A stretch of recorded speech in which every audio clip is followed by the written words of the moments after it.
"Get your filthy hands off my son's grave." The words cut through the morning silence like broken glass. Conrad Blackwood's voice carried decades of power and privilege, the kind that could destroy careers with a phone call. His perfectly tailored suit caught the early sunlight as he stormed across the pristine cemetery grounds, his face twisted with rage. But the woman kneeling beside the marble headstone didn't move, not even when his shadow fell across her like a threat. Zariah Martinez had been placing fresh sunflowers on the grave, bright yellow blooms that seemed to mock the gray morning. Her weathered hands trembled slightly, but not from fear, from something deeper, something that had been eating at her for months. I said, "Get away." Conrad's voice cracked like a whip. "You have no business here.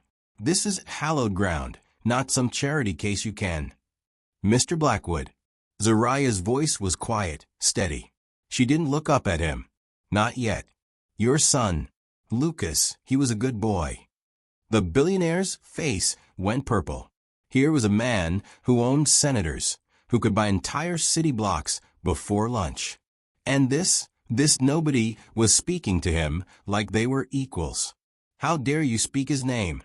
Spit flew from Conrad's lips. "You're nothing but hired help. A domestic. You probably don't even have papers." That's when Zariah finally looked up. Her eyes held something that made Conrad stumble backward. Not defiance. Not anger. Something worse, pity. Have you ever seen someone's entire world about to crumble? That moment when everything they thought they knew gets stripped away? Conrad's security detail was already reaching for their phones. One word from him, and this woman would disappear into the system. Deportation. Arrest. Whatever it took to erase this embarrassment. "Sir, should we call?" his head of security started. "Yes." Conrad's voice boomed across the cemetery. "Call immigration. Call the police. I want this trespasser removed immediately." But Zariah wasn't moving. She was still kneeling, still staring at him with those eyes that seemed to see straight through his designer armor. "You can't arrest someone for mourning," she said softly. "Mourning." Conrad's laugh was ugly, sharp. "You don't mourn my son. You didn't know my son. You're probably some gold-digging con artist who thinks." Then Zariah collapsed. Not dramatically. Not like in movies. She just crumpled, like someone had cut her strings. Her small body hit the grass with a sound that was barely a whisper, but it echoed in Conrad's chest like thunder. The security team rushed forward, but Conrad held up a hand. Something was wrong. This wasn't how con artists operated. This wasn't how gold diggers played their games. Zariah's breathing was shallow, rapid. Her lips were moving, forming words too quiet to hear. Conrad found himself leaning closer, his anger temporarily forgotten. He told me about the stars." What did she just say? Conrad's blood went cold. Lucas had been obsessed with astronomy since he was 6 years old. They used to lie on the roof of their Malibu house, talking about constellations until dawn. But that was private, family, sacred. "What did you say?" Conrad's voice had lost its edge. Zariah's eyes fluttered open. When she spoke, each word landed like a physical blow. "I was the last person your son spoke to." The world stopped. Security guards froze mid-step. Birds went silent in the trees. Even the wind seemed to hold its breath. Conrad stared down at this woman, this nobody, this domestic worker he'd been ready to destroy, and felt something crack inside his chest. Because if she was telling the truth, then everything he thought he knew about his son's final days was a lie. The morning sun climbed higher, casting long shadows between the headstones. In the distance, other mourners moved quietly between graves, unaware that a billionaire's entire reality was about to shatter.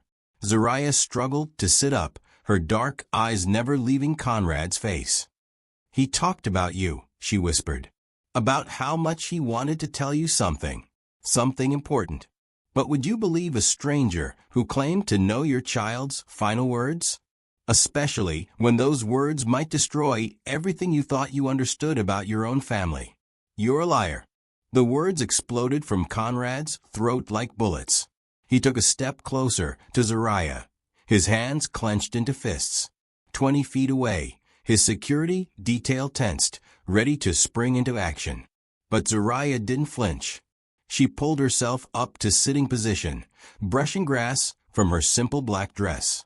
The sunflowers she'd brought lay scattered around Lucas's headstone like fallen hopes. "Sir, I understand." "You understand nothing." Conrad's voice carried across the cemetery, causing other visitors to turn and stare. A billionaire having a breakdown in public. This would be on social media within the hour. His PR team would have conniptions. But for the first time in decades, Conrad Blackwood didn't care about optics. "My son died in a car accident. Alone. At 2:47 a.m. on Highway 101. The police report is crystal clear. There were no witnesses. No survivors. So, whatever sick game you're playing." He called me that night. Zariah's words hit like ice water. Simple. Devastating. Impossible. Conrad's mouth opened and closed like a fish gasping for air. That's not possible.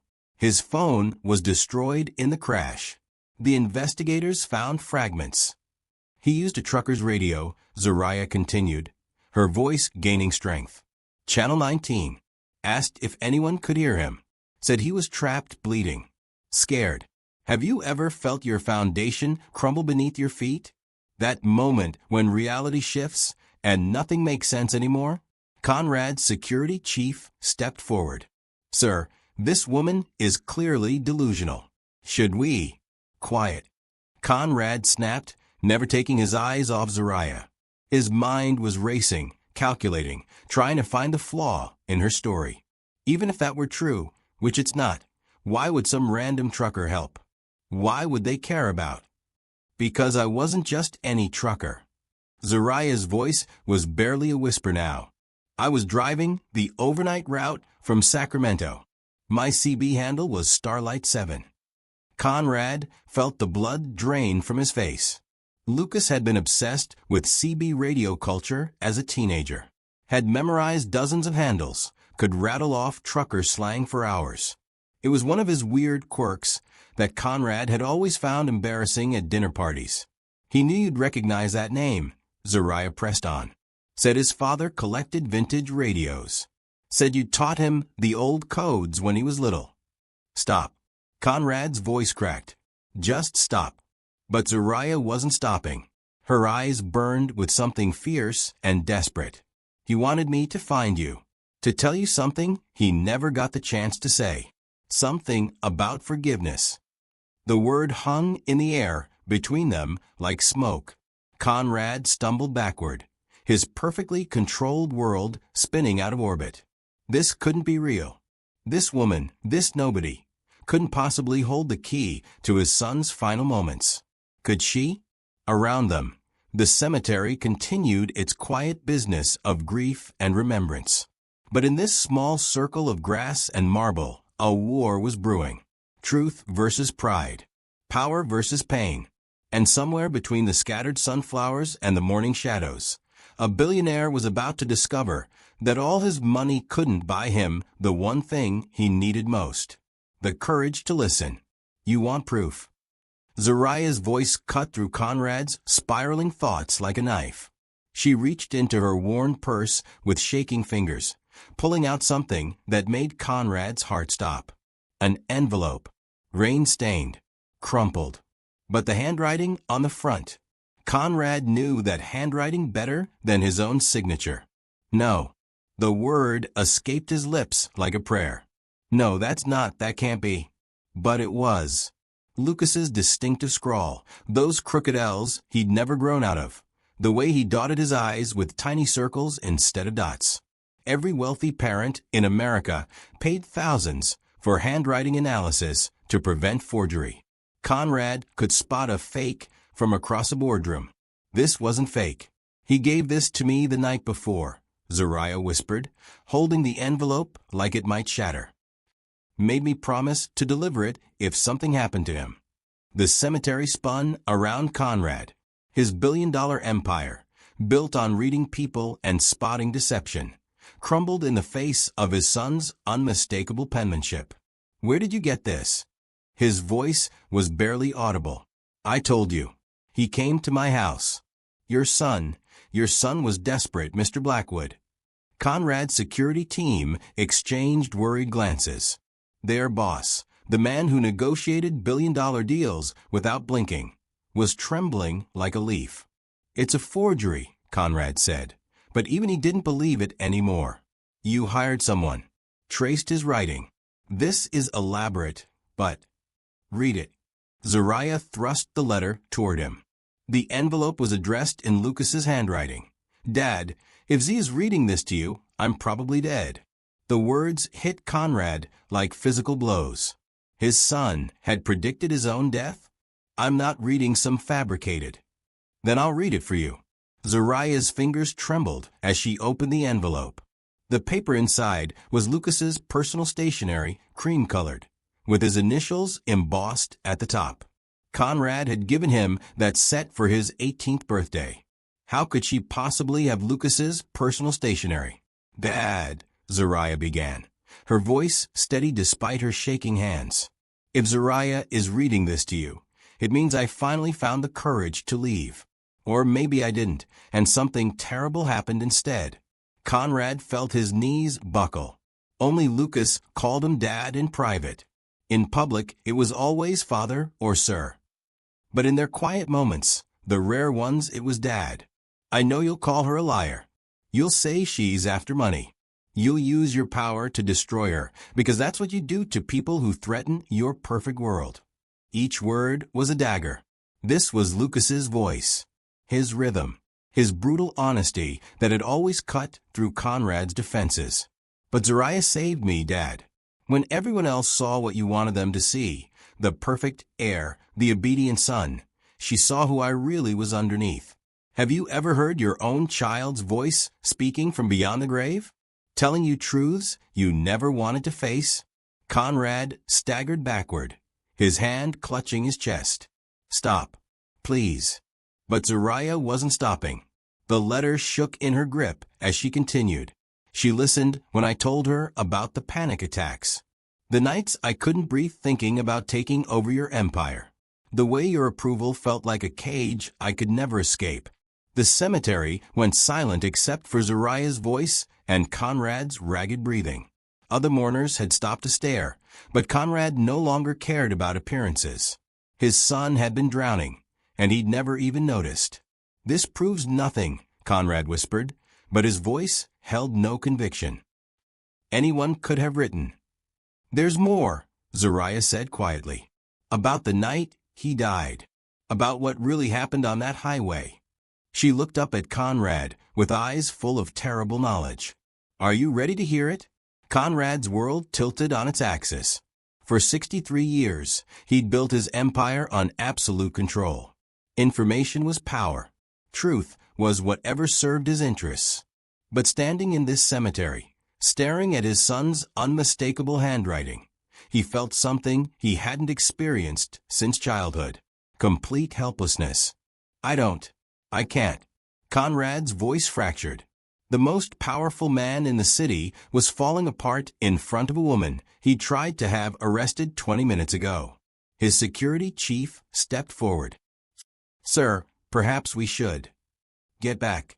Conrad roared. Then, quieter, to Zariah, "What else does it say?" Zariah's dark eyes studied his face. She was searching for something. Maybe sincerity, maybe just basic human decency. Whatever she found seemed to satisfy her, because she continued reading. "I tried to tell you so many times, Dad. Remember last Christmas when I asked about selling the company? You said I was being weak. That Blackwoods don't quit." Conrad remembered. He'd been so proud of his son for having second thoughts. It showed strength, he'd thought. Character.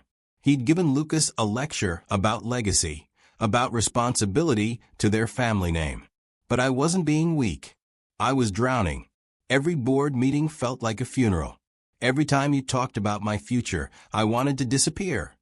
The letter shook in Zariah's hands. Conrad could see tear stains on the paper, Lucas's tears, dried months ago. Zariah was the only one who understood. When I told her I fantasized about faking my own death, she didn't call me crazy. She didn't give me speeches about duty and honor. Conrad's legs gave out. He dropped to his knees in the grass beside Lucas's grave, his expensive suit soaking up morning dew. She just listened. And then she offered to help me disappear for real. No. Conrad's whisper was barely audible. He wouldn't have. My son wouldn't abandon everything.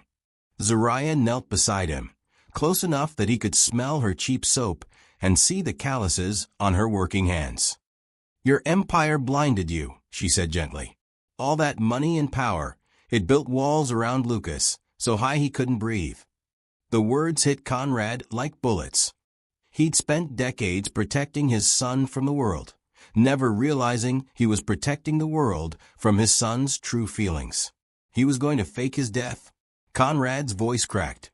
"We planned it for months. I was going to help him start over somewhere far away.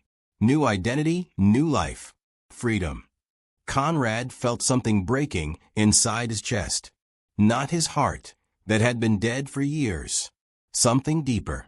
The foundation of everything he believed about himself as a father. But that's not what happened, is it? His voice was hollow, defeated. Zariah shook her head. "Lucas lost his nerve at the last minute. Called me, crying, said he couldn't go through with it. Said he owed it to you to try one more time to be the son you wanted." The morning sun climbed higher, casting long shadows between the headstones.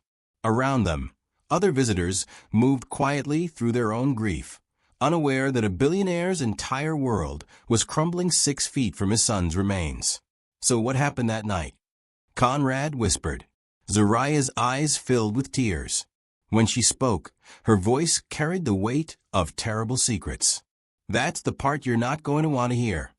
She stood up slowly, brushing grass from her dress. Conrad remained kneeling, broken, desperate. "Because the truth isn't just that Lucas wanted to escape your world, Mr. Blackwood. The truth is that your world killed him." She turned to walk away, leaving Conrad shattered in the shadow of his son's headstone. "Wait," he called after her. "Please. I need to know what happened." Zariah paused, her back still turned. "Meet me tonight. Midnight. The diner on Route 9. "Why there?" "Because that's where it all started. Where Lucas first told me he'd rather die than spend another day pretending to be your perfect heir." The words hung in the air like smoke as Zariah walked away, leaving Conrad alone with his son's grave and the terrible weight of truth. What happens when everything you thought you knew about your child turns out to be a lie? The diner smelled like burnt coffee and broken dreams. Conrad sat in a corner booth, his usually perfect appearance disheveled. He dismissed his security team hours ago. Whatever Zariah had to tell him, he needed to hear it without witnesses. The fluorescent lights buzzed overhead, casting harsh shadows that made everyone look haunted. At 12:03 a.m., Zariah walked through the door. She looked smaller here, older.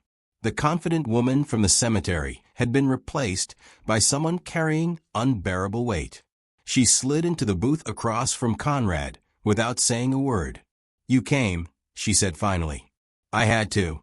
Conrad's voice was raw from hours of crying, something he hadn't done since Lucas's funeral. "I need to know what happened to my son." The waitress, a tired woman with kind eyes, brought them coffee without being asked. In places like this, midnight conversations between strangers were nothing unusual. "It was 3 nights before the accident," Zariah began, her hands wrapped around her mug for warmth. "Lucas showed up at my apartment around 10 p.m. He'd been crying. His whole face was red and swollen." Conrad flinched. He remembered that night. They'd had dinner at the club, discussed quarterly projections. Lucas had seemed fine, engaged even. "He told me you just offered him the CEO position." "I thought he'd be thrilled," Conrad whispered. It's what we'd been working toward his whole life. That's exactly what he said you'd think. Zariah's voice held no judgment, just sad understanding. He sat at my kitchen table for 4 hours, Mr. Blackwood, just sobbing. Said he felt like he was suffocating in his own skin. The diner's overhead lights flickered, casting dancing shadows across their faces. Outside, the highway stretched into darkness, the same highway where Lucas had died. He begged me to run away with him that night, Zariah continued. Said he had cash hidden away, enough for both of us to disappear. Start fresh somewhere you'd never find us. Conrad's coffee grew cold in his hands. Why didn't you? Because I'm not young anymore. I got kids back in Honduras, depending on the money I send home. Lucas, he was 25, he could start over. Me? I got nowhere else to go. Have you ever watched someone sacrifice their dreams to keep yours alive? Even when your dreams were killing them. So I talked him out of it, Zariah said, her voice thick with regret. Told him to give you one more chance. Maybe if he explained how he really felt. He never said anything to me. The words tasted like ash in Conrad's mouth. He tried. Zariah's eyes burned with intensity. The next morning, he came to your office. Remember? He asked if you had time to talk about something important. Conrad's blood ran cold. He did remember. Lucas had stood in his office doorway, looking nervous, fidgeting with his cufflinks, a habit from childhood. I told him I was busy, Conrad whispered. I had the Henderson merger to finalize. He waited outside your office for 3 hours, Zariah said quietly. Your secretary told me. He just sat there, working up courage. The fluorescent lights buzzed louder, or maybe it was just the sound of Conrad's world imploding. He'd walked past his son that day, multiple times, had seen him sitting there, but assumed he was waiting for someone else. When you finally left for lunch, he followed you to the parking garage. Zariah continued. Tried to talk to you in the elevator. Conrad closed his eyes, remembering. I was on a conference call with Tokyo. I waved him off. That's when he broke. The words hit like physical blows. Conrad could picture it perfectly. Lucas standing in that elevator, watching his father choose business over him for the 1,000th time. He called me from his car, Zariah whispered, crying so hard I could barely understand him. Said he'd rather die than spend another day being your disappointment. The coffee shop went silent except for the hum of refrigerators and the distant sound of highway traffic. Conrad felt like he was drowning in his own breath. I should have let him run, Zariah said, tears streaming down her face. Should have taken that money and disappeared with him. Because what happened next? She looked up at Conrad with eyes full of terrible knowledge. That's the part that's going to destroy you. Outside, the highway stretched toward dawn, toward the spot where a young man's dreams had died along with his body. And in this fluorescent-lit diner booth, his father was about to learn the truth about the night that changed everything. I was in the car. 3 words. Simple. Final. They hit Conrad like a sledgehammer to the chest. Zariah sat across from him in the diner booth, tears streaming down her face, and repeated the words that would haunt him forever. I was in the car with Lucas when he died. The coffee shop seemed to tilt around Conrad. The fluorescent lights grew brighter, the sound sharper. Every detail became hyper-real. The crack in Zariah's coffee mug, the way her hand shook, the distant hum of the highway where his son had taken his last breath. That's impossible, Conrad whispered. The police report said he was alone. I read it 100 times. There was only one body. I survived. Zariah's voice was hollow mechanical. Walked away without a scratch while your boy. She couldn't finish the sentence. Conrad's mind raced, trying to process this impossible truth. Why didn't you come forward? Why didn't the police? Because I ran. The words exploded from Zariah like she'd been holding them in for months. Because I'm undocumented and scared, and your son was dying in front of me, and all I could think about was my own survival. The confession hung in the air between them like smoke. Outside, an 18-wheeler rumbled past on the highway, its engine roaring like some mechanical beast. "Tell me what happened." Conrad's voice was barely a whisper. "Tell me everything." Zariah wiped her eyes with a napkin that fell apart in her fingers. When she spoke, her words painted a picture that would be burned into Conrad's memory forever. "Lucas picked me up around midnight. He'd been drinking, not a lot, but enough that his hands were shaking on the steering wheel. He kept saying he couldn't do it anymore. Couldn't pretend to be your perfect son for another day." Conrad felt bile rise in his throat. His son had been drunk, desperate, and instead of calling his father, he turned to a woman Conrad had never even known existed. "We were going to drive to San Francisco," Zariah continued. "Catch a bus to Mexico. Lucas had this crazy plan. We'd start a food truck business, live simple, be happy.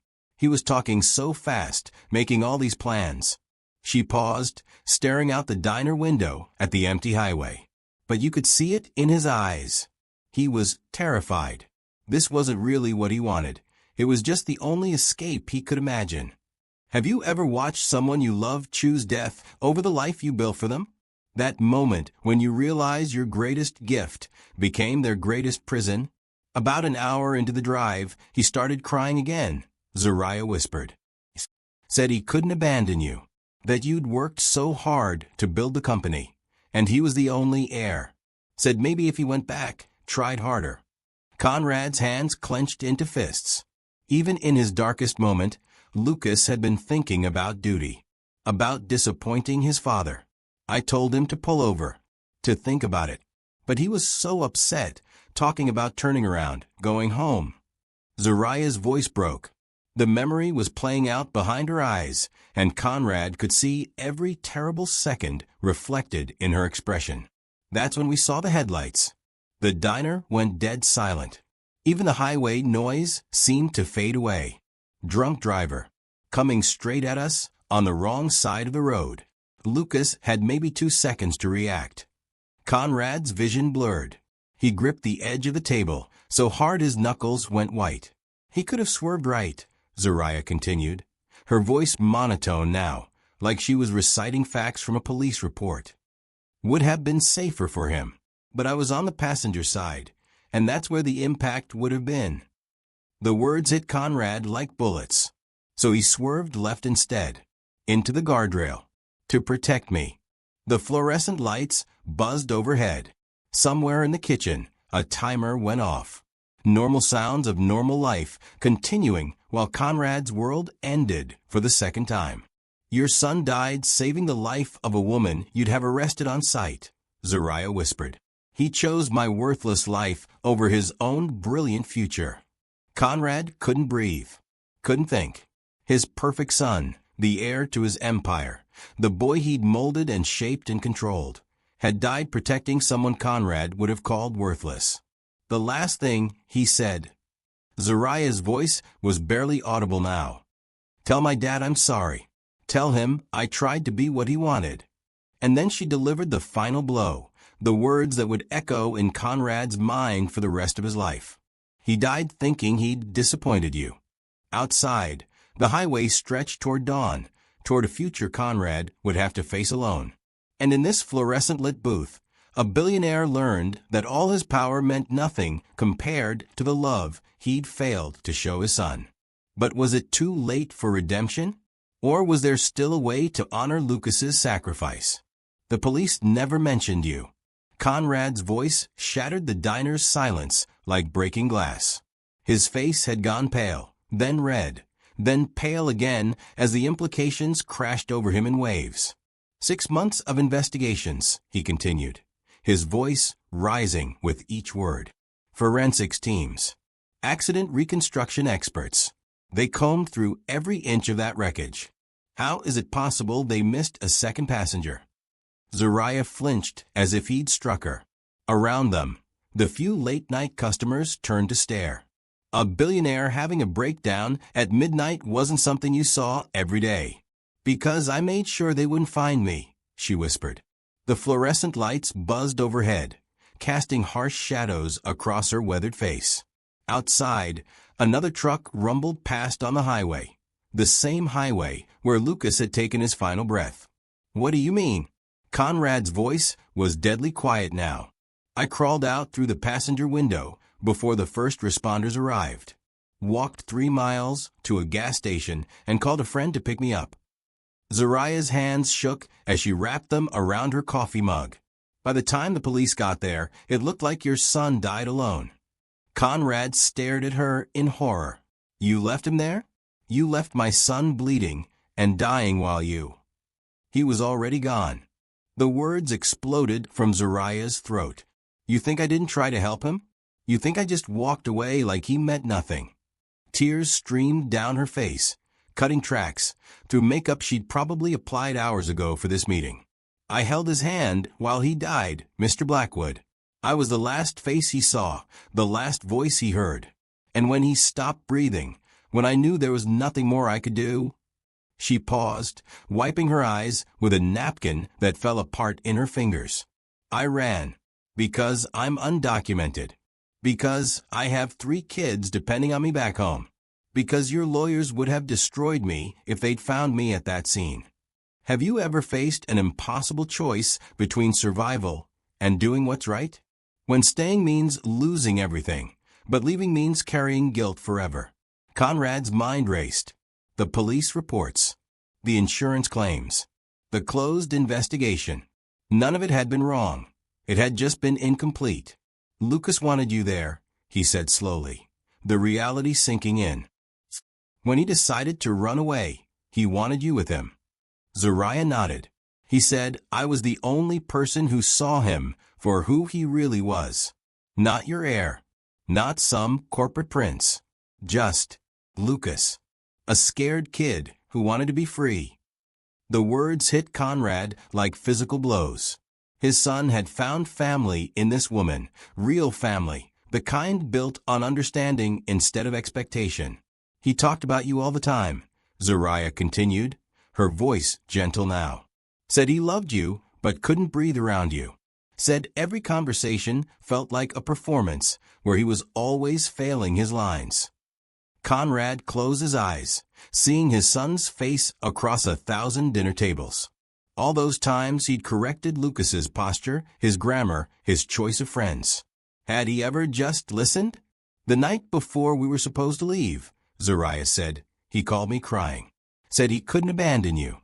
That maybe if he tried harder, you'd finally be proud of him." "I was proud of him," Conrad whispered. "But did you ever tell him that?" The question hung in the air between them like smoke. Conrad opened his mouth to answer, then closed it again. When had he last told Lucas he was proud? When had he last said anything that wasn't about business or expectations or the future of the company? Most parents never hear the truth until it's too late. If you believe no truth should stay buried, subscribe so you don't miss the next revelation. "He recorded something for you," Zariah said quietly. "The night before he died. A voice message on his phone. I saved it before." She pulled out an old smartphone with a cracked screen. Conrad's heart stopped. "Before what?" "Before I threw his phone in the river so the police couldn't trace his last calls back to me." The diner seemed to spin around Conrad. His son's final words, his last thoughts, they were on that device in Zariah's trembling hands. "Play it," he whispered. "Are you sure? Because once you hear this, there's no going back. No pretending you didn't know how much pain he was in." Conrad looked at the phone, then at Zariah's tear-stained face, then out the window at the highway where his son had died. "Play it." Zariah's finger hovered over the cracked phone screen like she was about to detonate a bomb. "This is going to destroy you," she whispered. Conrad's hands were shaking so badly he had to grip the edge of the diner table to steady himself. Around them, the fluorescent lights buzzed and flickered, casting dancing shadows that made everything feel surreal. "I need to hear it," he said. The phone screen lit up. Zariah scrolled through old messages, her finger finding the voice memo labeled, "For Dad, final message." The timestamp showed 11:47 p.m., 3 nights ago. Less than 3 hours before Lucas died. She pressed play. Static. Then breathing. Then, Dad. Lucas's voice filled the empty diner like a ghost materializing out of thin air. Conrad's entire body went rigid. It was his son, alive, breathing, talking. For a moment, Conrad forgot Lucas was dead. For a moment, it felt like his boy was right there in the booth with him. I don't know if you'll ever hear this. Zariah said she'd try to get it to you if something happens to me. Conrad's vision blurred. Lucas's voice sounded different than he remembered. Younger somehow. More vulnerable. He died thinking he'd disappointed you. Outside, the highway stretched toward dawn, toward a future Conrad would have to face alone. And in this fluorescent-lit booth, a billionaire learned that all his power meant nothing compared to the love he'd failed to show his son. But was it too late for redemption? Or was there still a way to honor Lucas's sacrifice? The police never mentioned you. Conrad's voice shattered the diner's silence like breaking glass. His face had gone pale, then red, then pale again as the implications crashed over him in waves. 6 months of investigations, he continued, his voice rising with each word. Forensics teams. Accident reconstruction experts. They combed through every inch of that wreckage. How is it possible they missed a second passenger? Zariah flinched as if he'd struck her. Around them, the few late-night customers turned to stare. A billionaire having a breakdown at midnight wasn't something you saw every day. Because I made sure they wouldn't find me, she whispered. The fluorescent lights buzzed overhead, casting harsh shadows across her weathered face. Outside, another truck rumbled past on the highway. The same highway where Lucas had taken his final breath. What do you mean? Conrad's voice was deadly quiet now. I crawled out through the passenger window before the first responders arrived. Walked 3 miles to a gas station and called a friend to pick me up. Zariah's hands shook as she wrapped them around her coffee mug. By the time the police got there, it looked like your son died alone. Conrad stared at her in horror. You left him there? You left my son bleeding and dying while you... He was already gone. The words exploded from Zariah's throat. You think I didn't try to help him? You think I just walked away like he meant nothing? Tears streamed down her face, cutting tracks through makeup she'd probably applied hours ago for this meeting. I held his hand while he died, Mr. Blackwood. I was the last face he saw, the last voice he heard. And when he stopped breathing, when I knew there was nothing more I could do... She paused, wiping her eyes with a napkin that fell apart in her fingers. I ran. Because I'm undocumented. Because I have 3 kids depending on me back home. Because your lawyers would have destroyed me if they'd found me at that scene. Have you ever faced an impossible choice between survival and doing what's right? When staying means losing everything, but leaving means carrying guilt forever. Conrad's mind raced. The police reports. The insurance claims. The closed investigation. None of it had been wrong. It had just been incomplete. Lucas wanted you there, he said slowly, the reality sinking in. When he decided to run away, he wanted you with him. Zariah nodded. He said, I was the only person who saw him for who he really was. Not your heir. Not some corporate prince. Just Lucas. A scared kid who wanted to be free. The words hit Conrad like physical blows. His son had found family in this woman, real family, the kind built on understanding instead of expectation. He talked about you all the time, Zariah continued, her voice gentle now. Said he loved you, but couldn't breathe around you. Said every conversation felt like a performance where he was always failing his lines. Conrad closed his eyes, seeing his son's face across 1,000 dinner tables.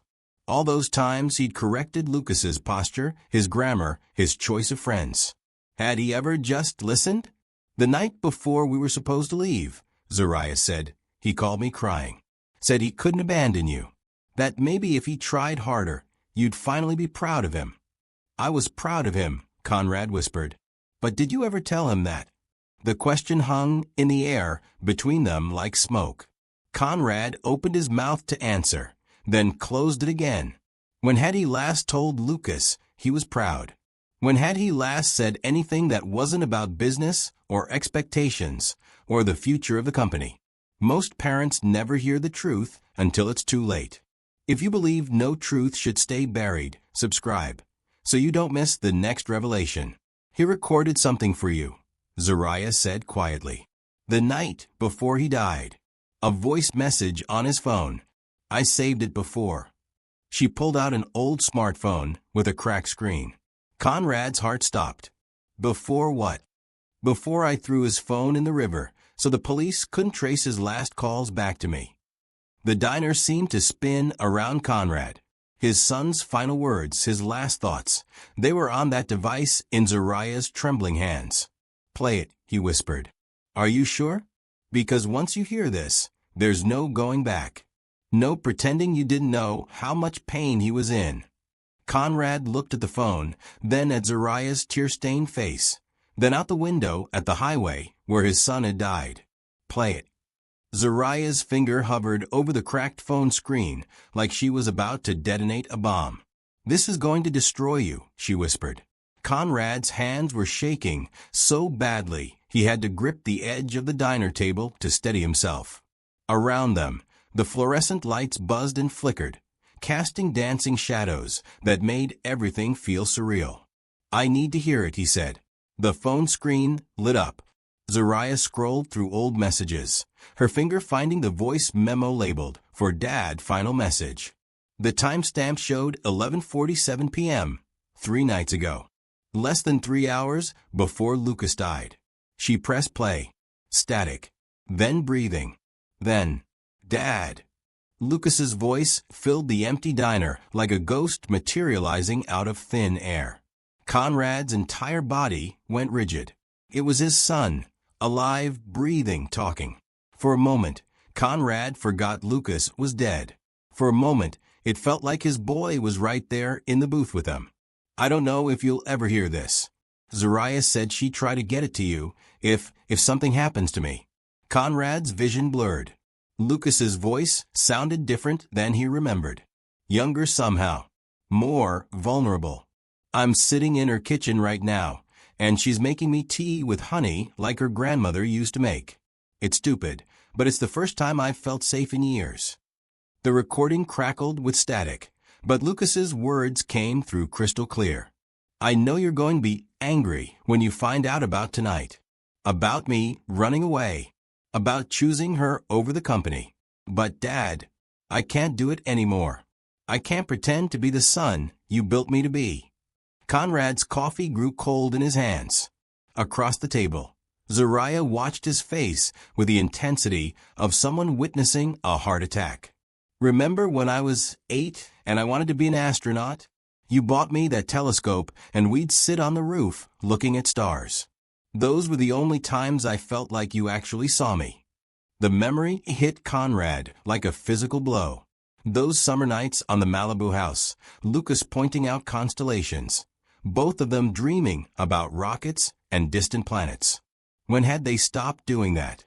When had business replaced stargazing? But then I got older, and the company became more important than the stars. Every conversation became about quarterly reports and market shares and living up to the Blackwood name. Lucas's voice cracked on the recording. Conrad could hear him crying. I tried so hard to be what you wanted, Dad.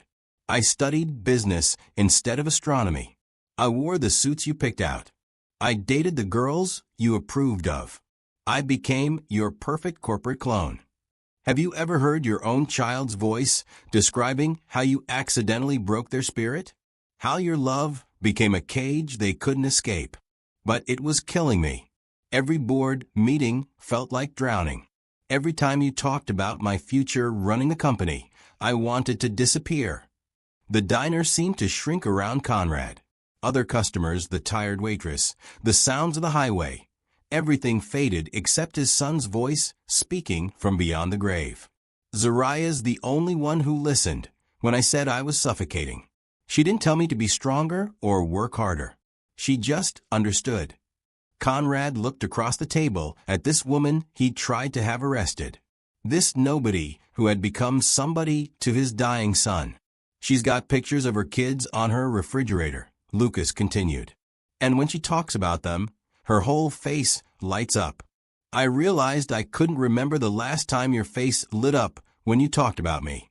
The words cut through Conrad like knives. When had his pride in Lucas become conditional? When had love become performance evaluation? I'm not running away because I hate you, Dad. I'm running away because I love you too much to keep disappointing you. Conrad's hands clenched into fists. His son hadn't been disappointing him. Conrad had been failing his son. If you're hearing this, it probably means I'm dead. And I need you to know, I died loving you. Even when I felt like I was drowning in your expectations, I never stopped loving you. Static filled the diner. Then Lucas's voice, barely a whisper. I just wish I'd been brave enough to tell you that while I was still alive. The recording ended. Silence crashed over the diner like a tidal wave. Conrad sat frozen, his son's final words echoing in his mind. Zariah reached across the table and gently touched his hand. He loved you, she said softly. Even at the end, even when he was running away, he loved you more than his own life. Conrad looked up at her through tears. He didn't know he was crying. And I killed him. You didn't kill him, Zariah said gently. But your world did.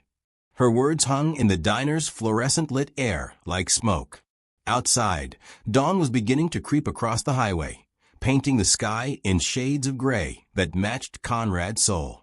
Let me show you something, Zariah whispered, pulling out her phone again. She scrolled through photos, her fingers finding a video dated 3 weeks before Lucas died. Conrad leaned forward, desperate for any glimpse of his son's final days. The video started playing. Lucas's face filled the screen, but this wasn't the Lucas Conrad remembered. This Lucas was laughing, really laughing, the kind of deep, belly-shaking laughter Conrad hadn't seen since his son was a child. Zariah, stop recording. Lucas giggled, flour in his hair and on his cheek. I look ridiculous. The camera panned to show Zariah's tiny kitchen. 3 children, Zariah's kids visiting from Honduras, were gathered around a table covered in masa and corn husks. They were making tamales, and Lucas was terrible at it. His attempts looked like deflated balloons compared to the perfect parcels the children were creating. Mira Lucas, one of the kids said, showing him how to spread the masa properly. Like this. Conrad watched his son, his brilliant Harvard-educated heir, taking cooking lessons from a 7-year-old. And Lucas looked happy. Genuinely, purely happy.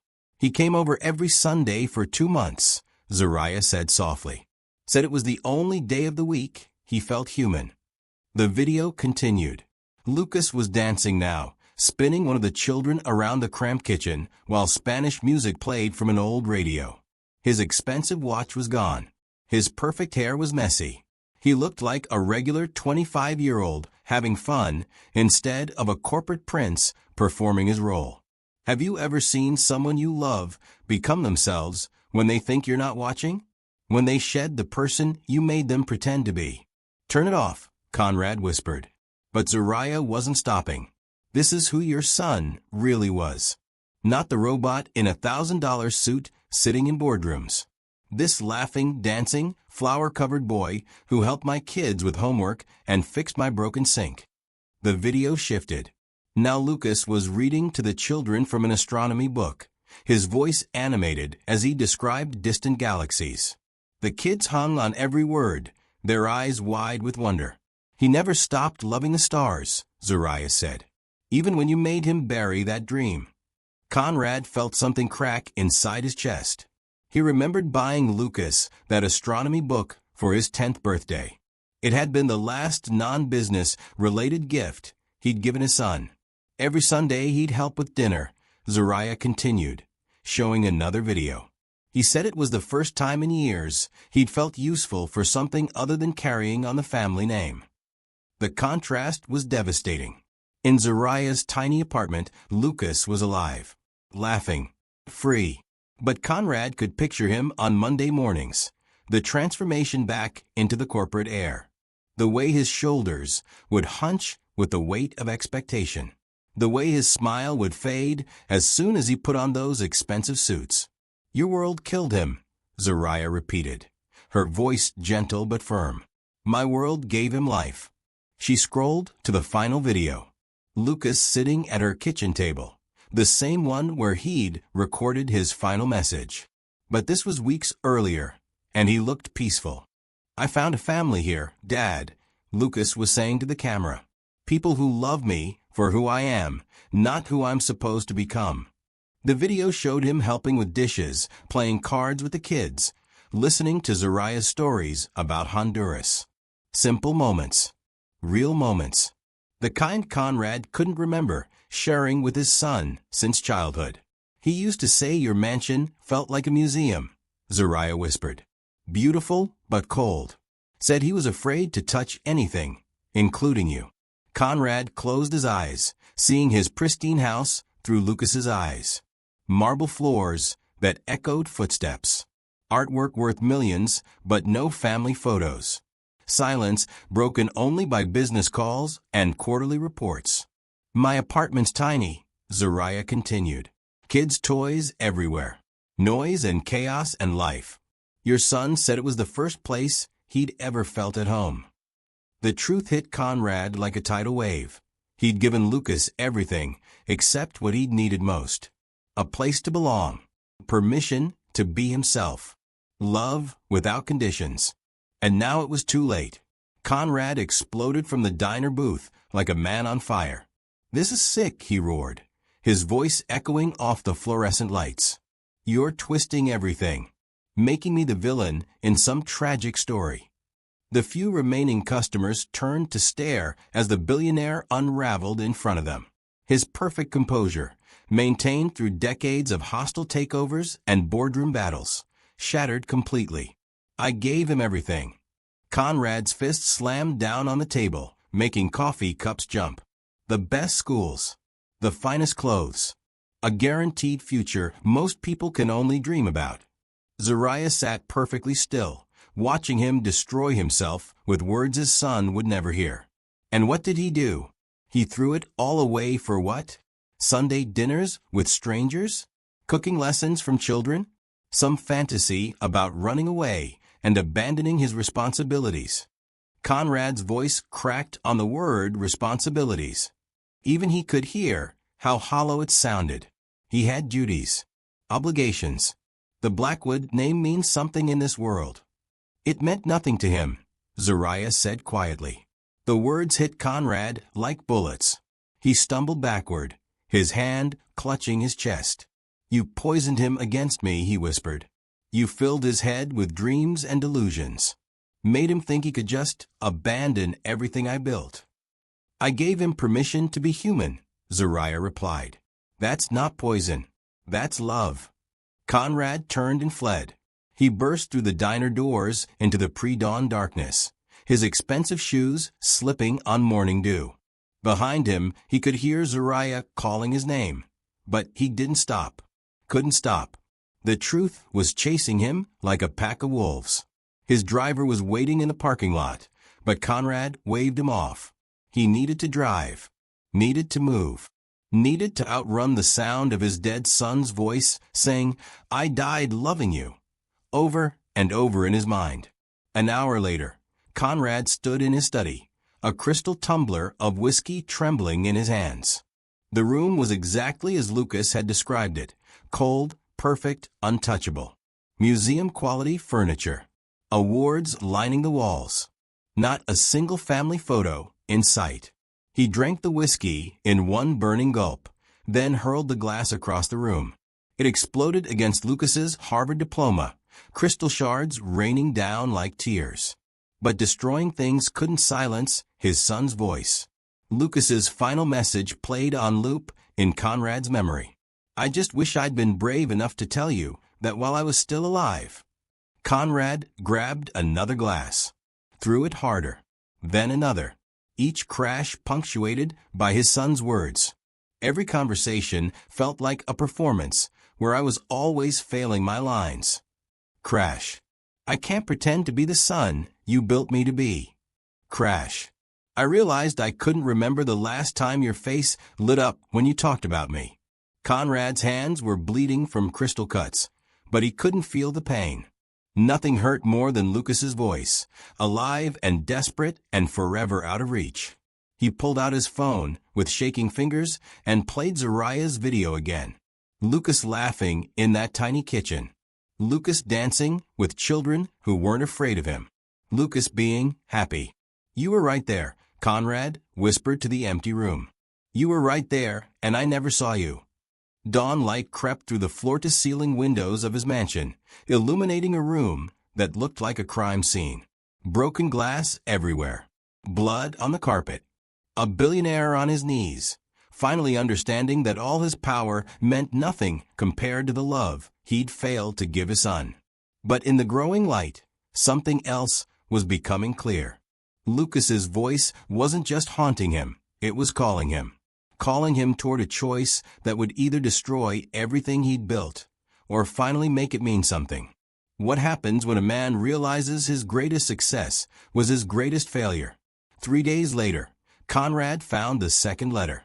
He was sitting in Lucas's bedroom, a shrine he'd left untouched since the funeral, when his fingers brushed against something taped under his son's desk drawer. Hidden, deliberate, waiting. Another envelope. Another piece of Lucas's handwriting that would shatter what remained of Conrad's world. This one was different. Heavier paper.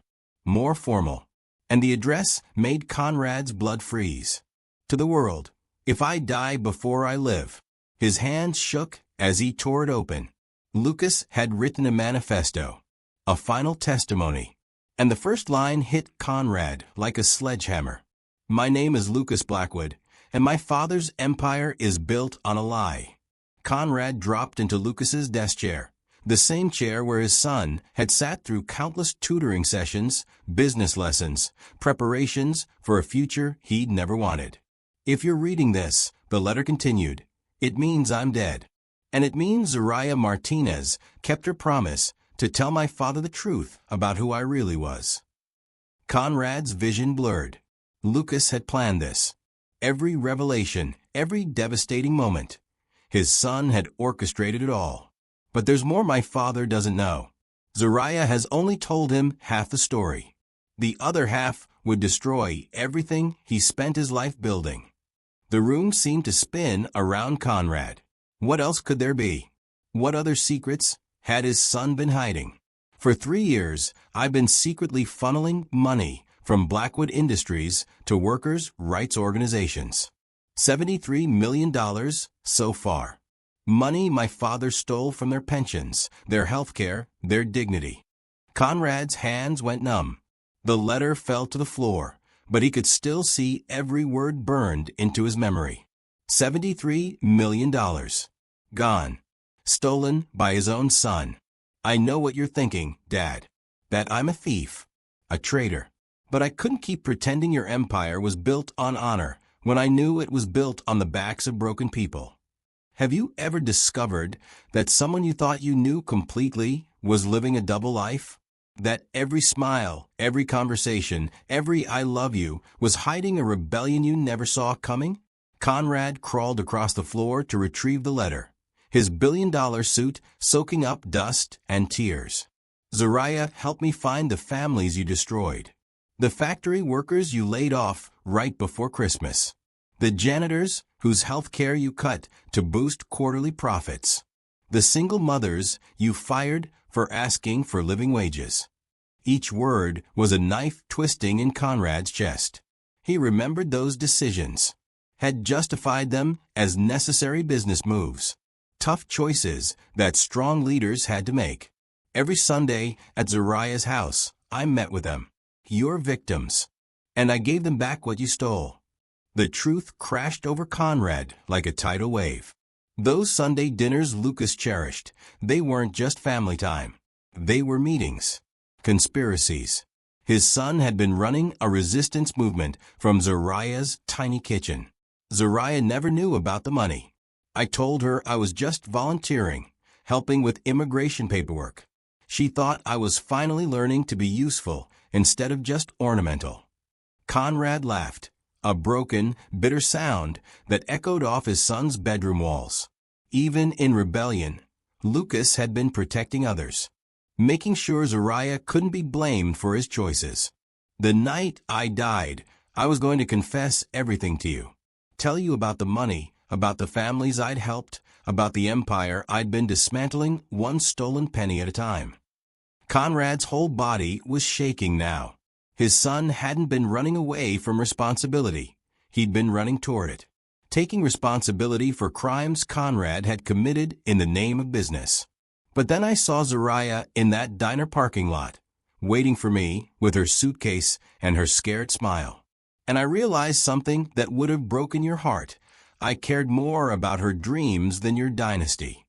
The letter was stained with what looked like tears.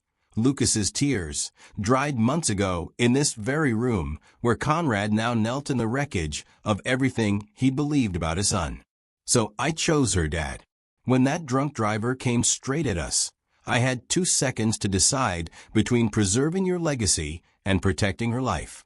I chose love over empire.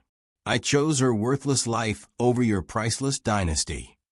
Conrad collapsed completely, his forehead pressed against the cold hardwood floor of his dead son's room.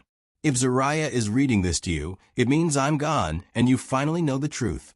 Your son died choosing compassion over capitalism. And I pray to God that doesn't make you hate me. The silence in Lucas's room was deafening. Outside, Los Angeles continued its relentless pursuit of money and power. But inside this shrine to a son who'd rejected everything his father had built, a billionaire learned that love and revolution could look exactly the same. There's one more thing, Dad. One final secret Zariah doesn't know. Hidden in my trust fund documents. Find it. And when you do, you'll have to choose between preserving your empire and honoring your son's memory. Conrad's hands scrambled for the letter's final lines. I died believing you'd choose the empire. Prove me wrong. The letter ended there, but Conrad's nightmare was just beginning. Because somewhere in Lucas's legal documents was a bomb that could destroy everything. And his dead son was challenging him to light the fuse. The Blackwood Industries boardroom had never felt so much like a tomb. Conrad sat at the head of the polished mahogany table, staring at quarterly reports that might as well have been written in a foreign language. Numbers that had once filled him with pride now looked like evidence of crimes he'd been too blind to see. $73 million. His son had stolen $73 million from the company. And Conrad was just now realizing it might have been the most honest thing anyone had ever done with Blackwood money. Sir. His CFO's voice seemed to come from another planet. Should we proceed with the Henderson merger? Conrad looked up at the faces around the table. 12 men and women in expensive suits, all waiting for his decision. They looked exactly like he had for 40 years. Hungry, ambitious, convinced that money equaled worth. Had Lucas ever sat in a room like this and felt like he was suffocating? Mr. Blackwood, his legal counsel pressed. The Henderson deal will net us nearly $200 million in the first quarter alone. $200 million. Built on laying off 3,000 workers. Conrad had reviewed the numbers himself just last week, had approved the strategy without a second thought. Now all he could see were faces. Real people with real families who would lose their jobs, so Blackwood Industries could add another zero to its profit margins. Cancel it, Conrad whispered. The boardroom went dead silent. Sir. His CFO leaned forward. Did you say cancel the Henderson merger? That deal represents. I know what it represents. Conrad's voice cracked like a whip. Cancel it. All of it. The merger, the layoffs, the pension cuts. Cancel everything. 12 pairs of eyes stared at him like he'd lost his mind. Maybe he had. Maybe sanity was realizing that empire building and soul selling looked exactly the same from the outside. Conrad, his oldest board member, said carefully, perhaps you should take some time off. The stress of losing Lucas. Don't. Conrad's voice was lethal. Don't you dare use my son's name to justify the machine that killed him. The words hung in the air like smoke. Around the table, faces shifted from confusion to concern to something approaching fear. Have you ever looked at your life's work and realized it was actually your life's crime? When everything you built to create a legacy became the very thing that destroyed it. Sir, with respect, his CFO tried again. These decisions affect thousands of shareholders. You can't just. I can do whatever I want, Conrad said quietly. It's my company. My name on the door. My choice. But even as he said it, he could hear Lucas's voice from that final recording. Every conversation felt like a performance where I was always failing my lines. How many conversations in this very boardroom had been performances? How many times had Conrad chosen profit over people, convinced himself it was strength when it was really just fear? I want a full audit, Conrad continued, his voice growing stronger. Every layoff we've approved in the last 5 years. Every pension we've cut. Every benefit we've slashed. I want names, faces, stories. His legal counsel cleared her throat nervously. Sir, that kind of review could open us up to significant liability. Good. The word came out like a gunshot. Maybe it's time we were held liable for what we've done. The boardroom erupted in panicked whispers. Conrad ignored them all. He was thinking about Sunday dinners in Zariah's tiny kitchen, about Lucas laughing with children who weren't afraid of him, about his son finding family among the people Conrad had trained him to see as expendable. Meeting adjourned, Conrad said, standing up from the table that had been his throne for 2 decades. As he walked toward the door, his CFO called after him. Conrad, if you continue down this path, you'll destroy everything we've built. Conrad paused in the doorway, his hand on the brass handle that bore his family name. My son already destroyed it, he said quietly. He just had the courtesy to die before showing me the wreckage. The elevator doors closed on 12 horrified faces. And as Conrad descended from his corporate tower toward street level, he felt something he hadn't experienced in years. The possibility of redemption. But first, he had to find that final secret Lucas had hidden in his trust fund documents. The bomb his son had planted in the heart of the empire. And he had to decide whether he had the courage to detonate it. Conrad found Zariah exactly where he'd expected to, kneeling beside Lucas's grave with fresh sunflowers. But this time, he didn't storm across the cemetery grounds like an avenging angel. This time, he walked slowly, humbly, like a man approaching a confessional. I found the second letter, he said quietly. Zariah didn't look up from the marble headstone she was cleaning with a wet cloth. The morning sun caught the tears on her face, making them look like diamonds. I wondered when you would, she replied. Conrad knelt beside her in the grass, his $1,000 suit soaking up morning dew. 3 days ago, he would have been horrified at the thought of kneeling anywhere, especially in a public cemetery. Now it felt like the only appropriate position for a man learning to beg forgiveness from the dead. $73 million, he whispered. He called it his inheritance tax, Zariah said softly. Money he was taking back from the people you'd stolen it from. The words should have made Conrad angry, should have triggered his legendary temper, his need to defend and protect what was his. Instead, they just made him tired. Why didn't you tell me? He asked. Zariah finally looked at him, her dark eyes holding depths of sadness he was only beginning to understand. Because you wouldn't have heard it. 3 days ago, you were still the man who tried to have me arrested for mourning your son. You needed to hear Lucas's voice first, needed to feel his love before you could handle his rebellion. Have you ever met someone who understood you better than you understood yourself? Who could see exactly what you needed to heal, even when you were too broken to ask for it? Conrad reached out tentatively and touched Lucas's headstone. The marble was cold under his fingers, but somehow comforting. Like shaking hands with his son one last time. I canceled the Henderson merger, he said. Zariah's eyes widened in surprise. That was worth $200 million.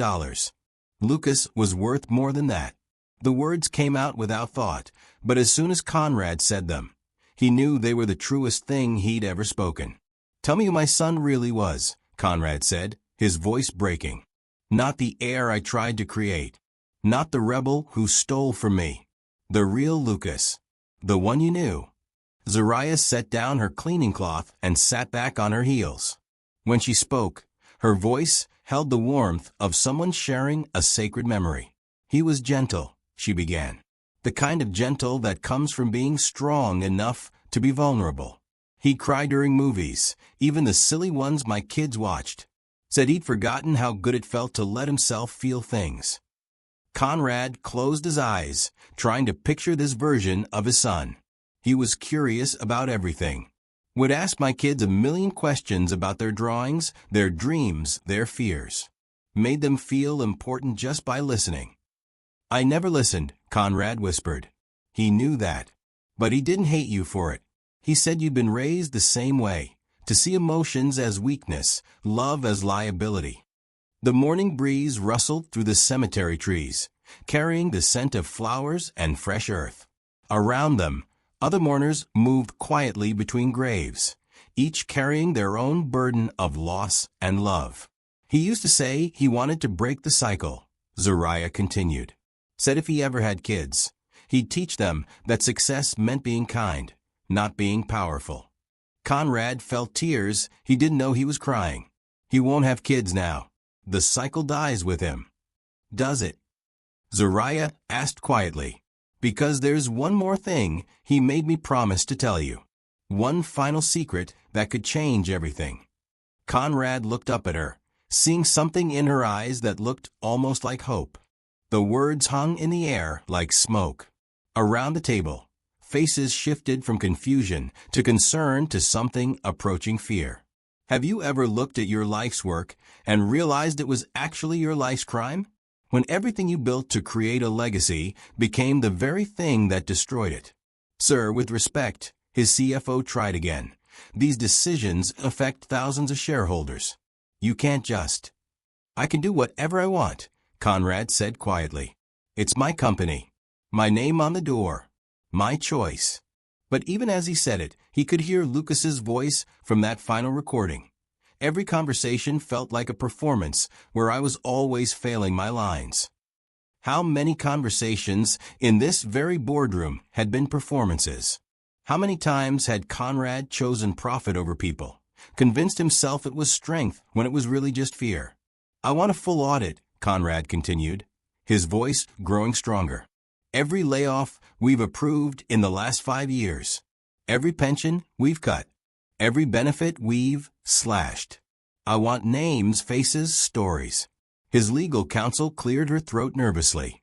"Sir, that kind of review could open us up to significant liability." "Good." The word came out like a gunshot. "Maybe it's time we were held liable for what we've done." The boardroom erupted in panicked whispers. Conrad ignored them all. He was thinking about Sunday dinners in Zariah's tiny kitchen, about Lucas laughing with children who weren't afraid of him, about his son finding family among the people Conrad had trained him to see as expendable. "Meeting adjourned," Conrad said, standing up from the table that had been his throne for 2 decades. As he walked toward the door, his CFO called after him. "Conrad, if you continue down this path, you'll destroy everything we've built." Conrad paused in the doorway, his hand on the brass handle that bore his family name. "My son already destroyed it," he said quietly. "He just had the courtesy to die before showing me the wreckage." The elevator doors closed on 12 horrified faces. And as Conrad descended from his corporate tower toward street level, he felt something he hadn't experienced in years: the possibility of redemption. But first, he had to find that final secret Lucas had hidden in his trust fund documents. The bomb his son had planted in the heart of the empire. And he had to decide whether he had the courage to detonate it. Conrad found Zariah exactly where he'd expected to, kneeling beside Lucas's grave with fresh sunflowers. But this time, he didn't storm across the cemetery grounds like an avenging angel. This time, he walked slowly, humbly, like a man approaching a confessional. "I found the second letter," he said quietly. Zariah didn't look up from the marble headstone she was cleaning with a wet cloth. The morning sun caught the tears on her face, making them look like diamonds. "I wondered when you would," she replied. Conrad knelt beside her in the grass, his $1,000 suit soaking up morning dew. 3 days ago, he would have been horrified at the thought of kneeling anywhere, especially in a public cemetery. Now it felt like the only appropriate position for a man learning to beg forgiveness from the dead. $73 million, he whispered. He called it his inheritance tax, Zariah said softly. Money he was taking back from the people you'd stolen it from. The words should have made Conrad angry, should have triggered his legendary temper, his need to defend and protect what was his. Instead, they just made him tired. "Why didn't you tell me?" he asked. Zariah finally looked at him, her dark eyes holding depths of sadness he was only beginning to understand. "Because you wouldn't have heard it. 3 days ago, you were still the man who tried to have me arrested for mourning your son. You needed to hear Lucas's voice first, needed to feel his love before you could handle his rebellion. Have you ever met someone who understood you better than you understood yourself? Who could see exactly what you needed to heal, even when you were too broken to ask for it?" Conrad reached out tentatively and touched Lucas's headstone. The marble was cold under his fingers, but somehow comforting. Like shaking hands with his son one last time. "I canceled the Henderson merger," he said. Zariah's eyes widened in surprise. "That was worth $200 million. Lucas was worth more than that."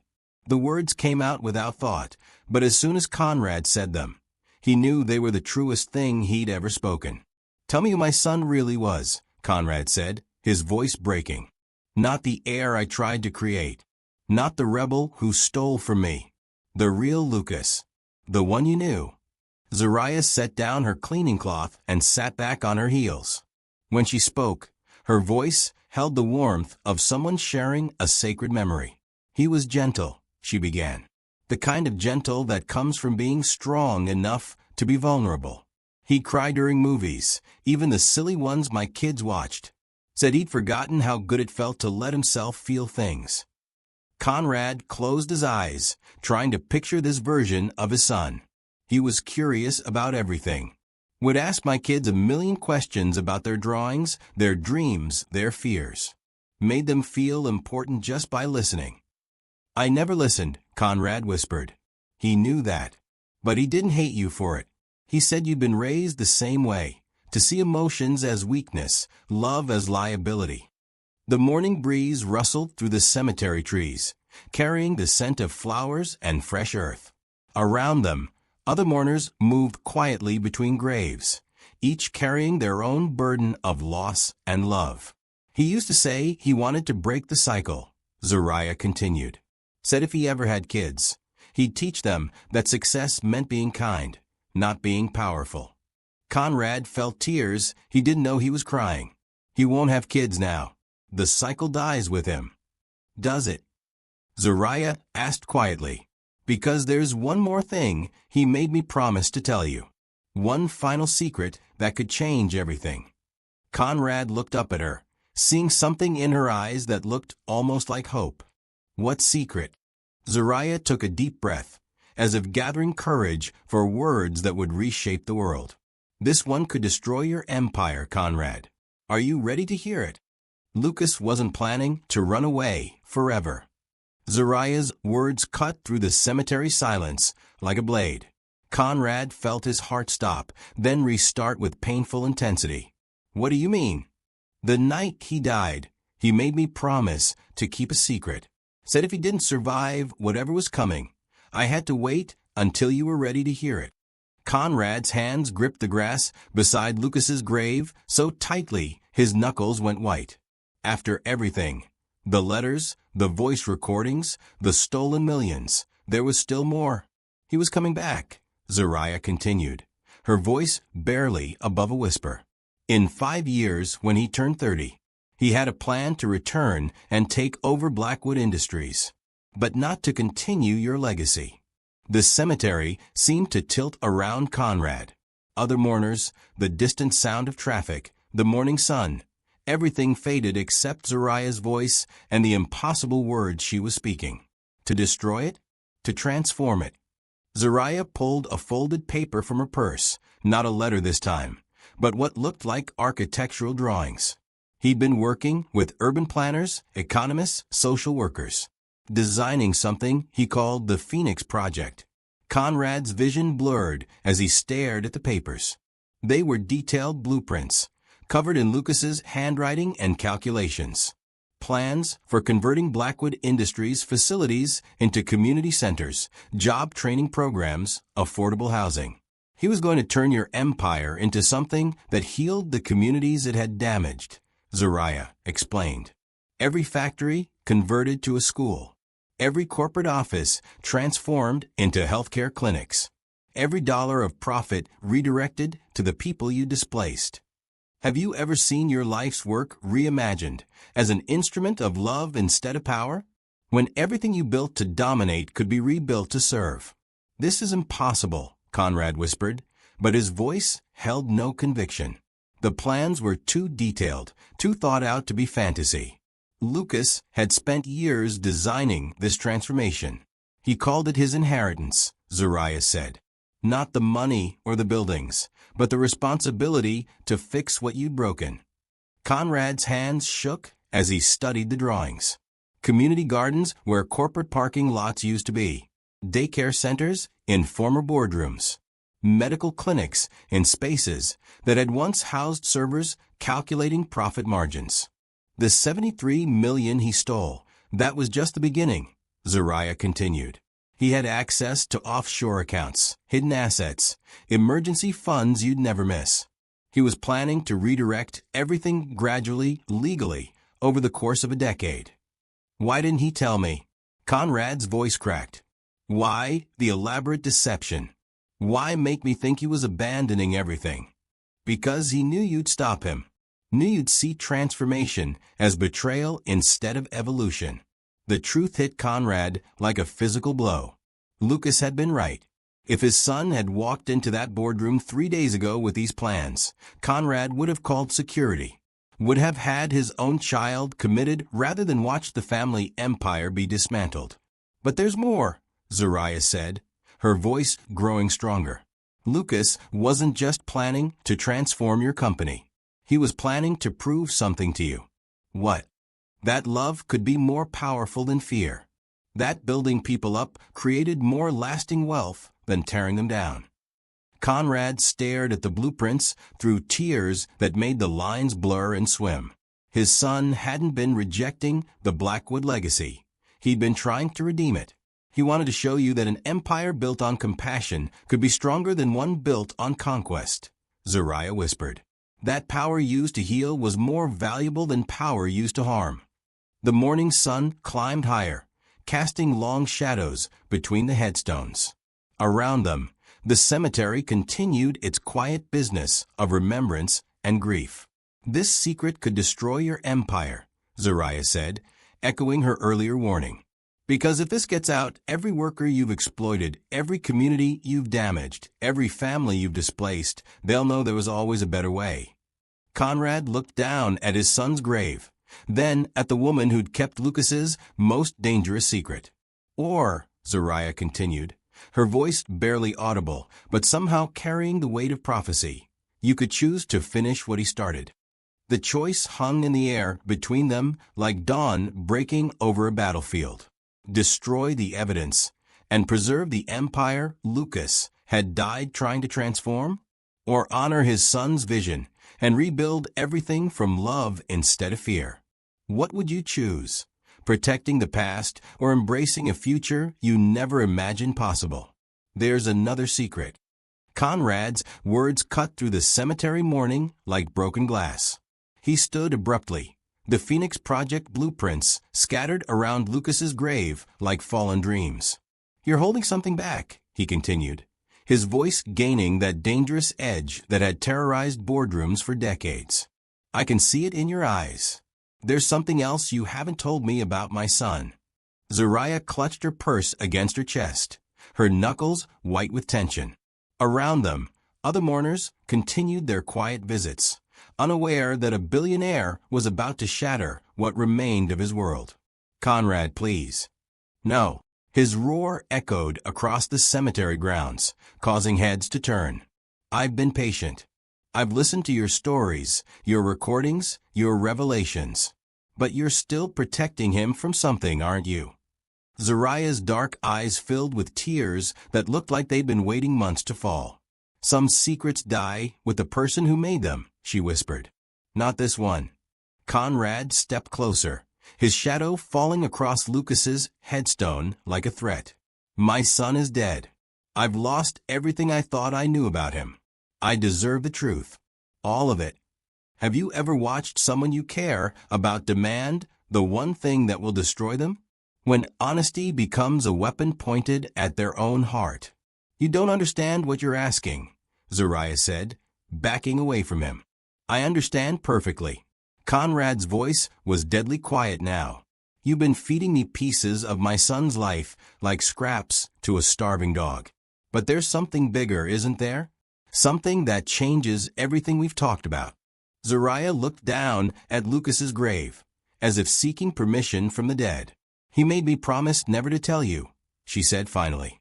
He's dead. The words exploded from Conrad's throat. He's dead, and I'm alive and drowning in questions that only you can answer. The cemetery went silent except for the sound of Conrad's ragged breathing and the distant hum of morning traffic. Even the birds seemed to pause, as if sensing the weight of whatever truth was about to be revealed. If I tell you this, Zariah said slowly, it won't bring him back. It won't make your guilt easier to carry. It will only add another layer of pain to everything you're already carrying. I don't care about pain anymore. Conrad's voice cracked. Pain is all I have left of him. If there's more pain to be had, more truth to be faced, then give it to me. Zariah studied his face with the intensity of someone reading tea leaves, searching for signs of whether he could survive what she was about to tell him. The night he died, she said finally, Lucas wasn't just running away from your empire.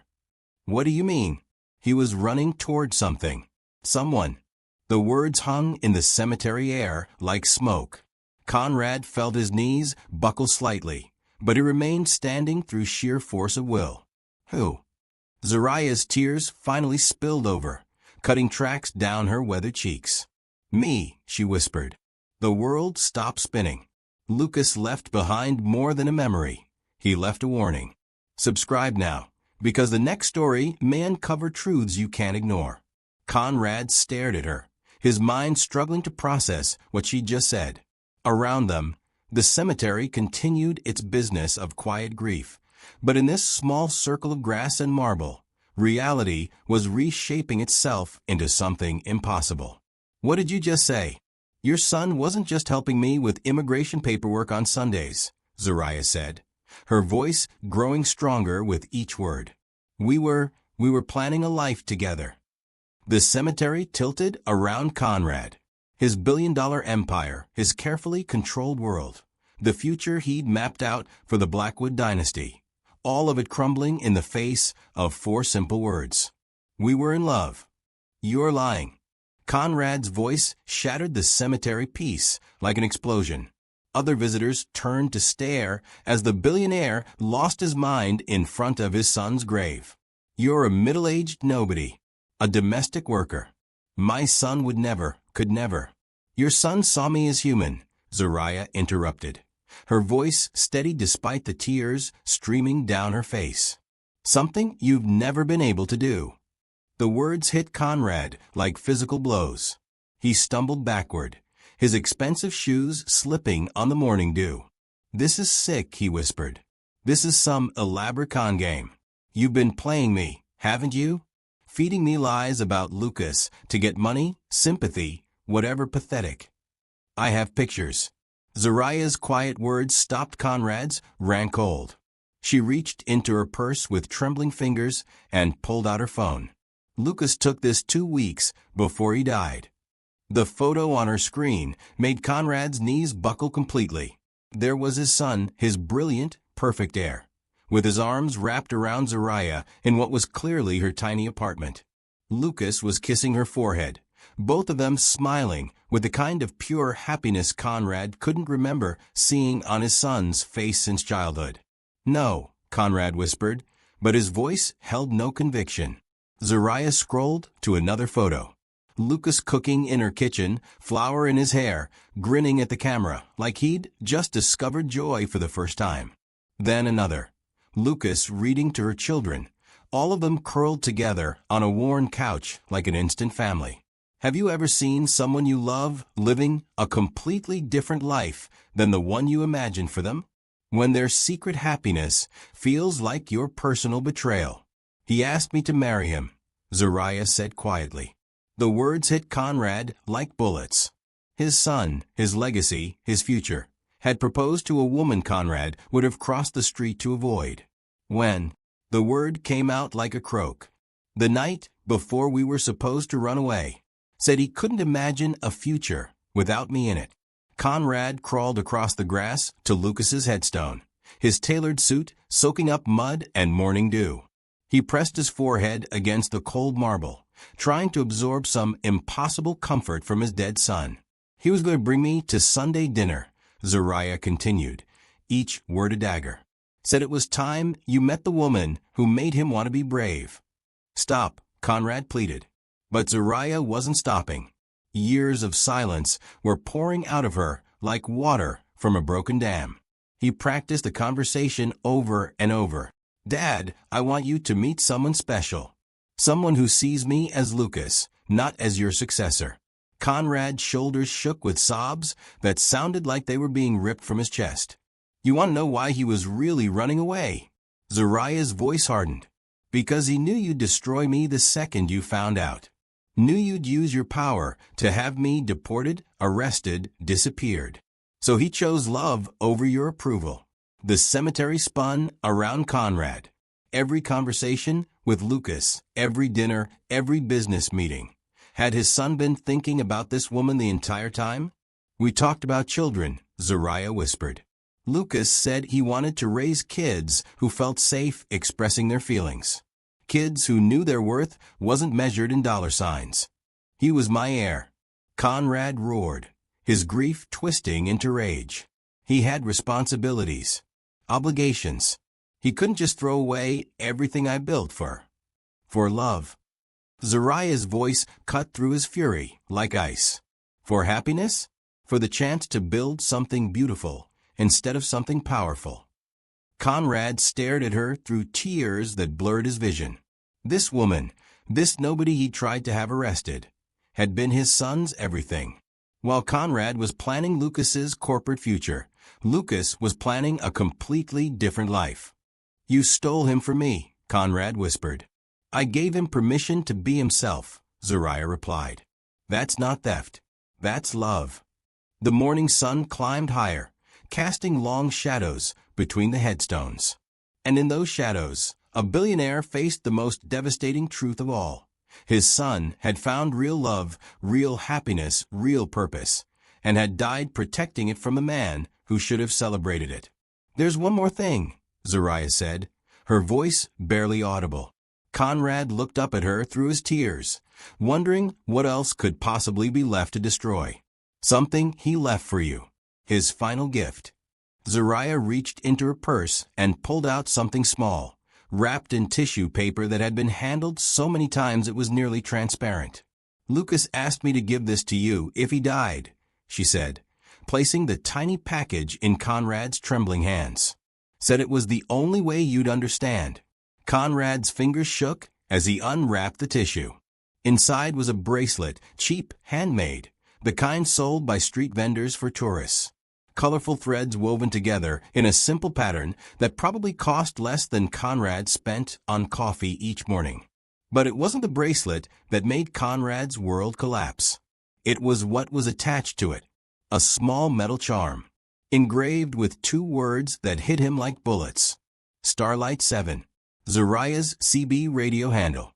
The name Lucas had recognized during his final moments, trapped and dying on Highway 101. He made this for me on our first date, Zariah whispered. Said he wanted to give me something that showed he'd been listening to who I really was, not just what I did for work. Conrad's vision blurred as he held the bracelet up to the morning light. The threads were faded, worn from months of wear. This wasn't some expensive gesture from a rich boy trying to impress a working woman. This was love. Real, simple, humble love. Our first date was at a truck stop diner, Zariah continued, her voice soft with memory. Lucas said he wanted to see the world I lived in. Spent 4 hours talking to truckers, learning their stories, asking about their families. Have you ever held something small that contained someone's entire heart? When a cheap bracelet means more than all the wealth in the world. Conrad could picture it perfectly. His son, raised in marble mansions and private clubs, sitting in a fluorescent-lit truck stop, fascinated by people Conrad had trained him to see as invisible. He wore a baseball cap and an old t-shirt, Zariah said, smiling through her tears. Said he didn't want my friends to know he was rich until they'd gotten to know him as just Lucas. The bracelet felt impossibly heavy in Conrad's hands. His son had lived an entire secret life, had found love, family, purpose, everything Conrad thought he was providing. Lucas had discovered in places Conrad never would have looked. After our third date, he told me about you, Zariah continued. Said he loved you, but felt like he was drowning in your expectations. Said every conversation with you felt like a job interview, he was always failing. Conrad closed his eyes, seeing every dinner, every business meeting, every interaction with Lucas through this new lens. Had his son been performing for him their entire relationship? But he never stopped hoping you'd see him, Zariah said. The real him. The one who laughed at my kids' silly jokes and cried during romantic movies, and dreamed about fixing the world instead of owning it. Conrad turned the bracelet over in his hands. On the back of the charm, in Lucas's tiny handwriting, were more words, para mi alma gemela, to my soulmate. Spanish. Lucas had learned Spanish. For her. He was going to introduce me to you gradually, Zariah whispered. Maybe start with me helping at some charity event. Let you get to know me as a person before you found out we were together. The word hung in the cemetery air like a confession. Together. His son and this woman had been building a life, while Conrad was building an empire. We planned to elope in Mexico, Zariah continued. Then come back and face your reaction together. Lucas said if you disowned him, at least he'd have a family that loved him for who he was. Conrad's hands clenched around the bracelet, so tightly the metal charm cut into his palm. This bracelet, he whispered. He was wearing it when he died? Zariah shook her head. I was. He gave it back to me the night we were supposed to run away. Said if something happened to him, I should give it to you, so you'd know. Know what? That your son lived 2 lives, Zariah said, her voice breaking. The one you demanded, where he pretended to be your perfect heir.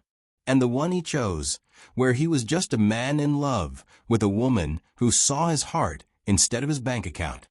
Conrad stared at the bracelet, seeing his son's entire secret world contained in a few colored threads and a metal charm. Lucas had found everything Conrad thought he was giving him, love, purpose, family, in places Conrad never would have thought to look. He died wearing a different bracelet, Zariah whispered. One I made for him, with a charm that said Papa's boy.